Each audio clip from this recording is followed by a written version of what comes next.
15년간 부적절한 관계를 맺은 아버지와 친딸이 공모하여 아내이자 어머니를 청산가리 막걸리로 독살했다는 당시 대한민국을 발칵 뒤집어 놓았던 최악의 폐륜 사건을 기억하시나요? 2009년 7월 6일 새벽 전남 순천의 한 조용한 농가. 당시 59세의 남편 백점선 씨는 이른 아침 대문 안쪽 마당에서 정체불명의 막걸리 2병이 담긴 검은 비닐봉지를 발견합니다. 시골 인심에 누군가 새참을 두고 갔으려니 생각한 그는 아내에게 일터에 가져가 동료들과 나눠 마시라고 권했죠.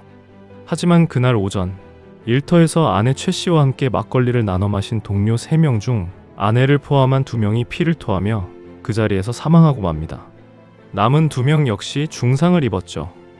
그 막걸리 안에는 치사량을 훌쩍 넘는 11.85g의 맹독성 청산가리가 들어있었습니다.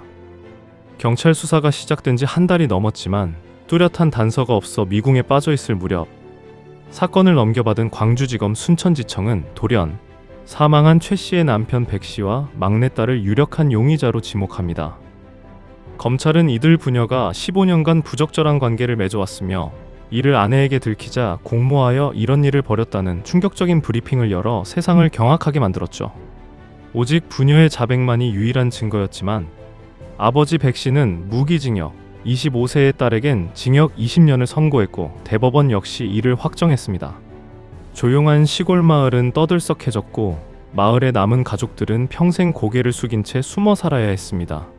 그로부터 10여 년 후 박준영 변호사가 낡은 수사 기록을 들여다보면서부터 소름 돋는 진실이 수면 위로 떠오르기 시작합니다. 그가 순천지청에서 확보한 11장의 CD 안에는 부녀가 조사받던 325호 검사실의 영상이 고스란히 담겨 있었습니다. 조사실 안의 상황은 생각보다 잔인했습니다. IQ 74로 경계선 지능에 있던 딸에게 미리 짜놓은 시나리오를 주입하며 강압적인 유도 신문을 반복했습니다. 겁에 질린 딸은 수사관들의 끝없는 압박 속에서 체념한 듯 고개를 끄덕였죠. 한편 아버지 백 씨는 당시엔 한글을 제대로 읽지 못하는 문맹이었기에 조서조차 읽지 못하는 상황이었습니다. 딸이 이미 근친상간 사실을 전부 자백했다고 말하는 검사의 이야기에 아버지 백 씨는 당황했습니다. 하지만 딸의 특수한 성향을 잘 아는 아버지는 딸이 겁에 질려 그런 말을 했다고 짐작했죠. 결국 막내딸을 보호하기 위해 본인이 일방적으로 15년간 그런 일을 저질렀다며 억울한 눈물을 삼키고 허위 자백을 해버리고 만 것입니다. 박 변호사가 찾아낸 것은 이뿐만이 아니었습니다. 검찰 캐비닛에 꽁꽁 숨겨져 있던 19건 4,000장에 달하는 수사 기록이었습니다. 거기엔 애초에 재판부에 제출조차 되지 않은 부녀의 결백을 입증할 70여 개의 결정적인 무죄 증거들이 감춰져 있었습니다. 첫째, 막걸리 구매의 모순. 검찰은 아버지가 7월 2일 화물차로 막걸리를 사왔다고 주장했지만 해당 시장 근처 CCTV 16대를 모두 뒤져도 아버지 화물차는 찍히지 않았습니다. 검찰은 이를 숨기기 위해 법정에서 벼락을 맞아 CCTV가 훼손됐다는 황당한 말을 했죠. 둘째, 알리바이 조작. 딸이 옥상에서 청산가리를 탔다는 그 시각, 딸은 버스터미널에서 하차하며 폰뱅킹을 하는 모습이 CCTV에 찍혀 완벽한 알리바이가 있었습니다. 셋째, 청산가리의 모순. 검찰은 원래 딸이 인터넷으로 청산가리를 샀다고 주장하다가 증거가 안 나오자 아버지가 이웃에게 17년 전에 얻어 창고에 보관해왔다고 말을 바꿨습니다. 뿐만 아니라 딸이 플라스틱 숟가락으로 2스푼을 퍼서 넣었다고 재현했지만 과학적 분석 결과 2스푼의 양은 최대 7g에 불과했고 당시 막걸리에서는 무려 11.85g이 넘는 청산가리가 검출되었습니다. 게다가 범행 도구로 지목된 숟가락에선 청산가리 성분이 아예 검출되지도 않았죠. 마침내 사건 발생 16년이 지난 2025년 10월 사상 초유의 형 집행정지로 석방된 부녀는 재심에서 최종 무죄 판결을 받습니다.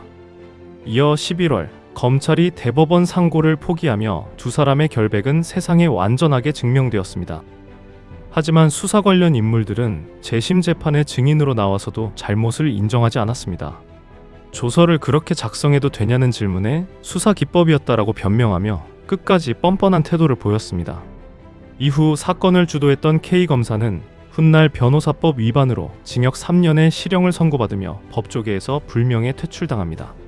반면 부녀에게 윽박질렀던 제2수사관은 당시 국무총리 표창까지 받고 현재는 법무사로 활동 중이죠. 그렇다면 진짜 막걸리에 독을 탄 사람은 누구였을까요? 당시 경찰 수사 기록에는 사망한 아내와 앙숙 관계였던 이웃 주민 도 씨가 유력 용의자로 기록되어 있었습니다.